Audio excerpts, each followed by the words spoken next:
For years, we have been talking to ghosts behind glass, powerful minds trapped in a text box, capable of dreaming up universes, but unable to move a single file on your desktop. This is where the conversation ends and the action begins. Enter Agent Zero, not just a chatbot, but an operating framework, a bridge between the brain of an LLM and the nervous system of your computer.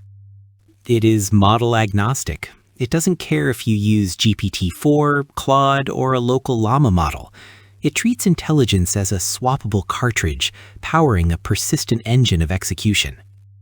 Through the terminal, it wields the computer as a tool. It writes its own code, executes it, debugs the errors, and tries again. It is recursive self-correction in real time.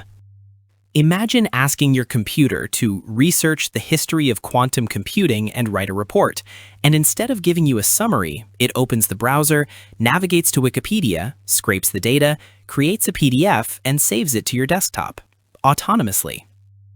Because it is open source, Agent Zero is not a black box owned by a corporation. It is a transparent framework. It invites you to look under the hood, to modify the tools, to own the agent that acts on your behalf. We are no longer just chatting. We are collaborating. Agent Zero represents the first step toward a personal digital workforce. The computer is no longer just a tool. It is a teammate.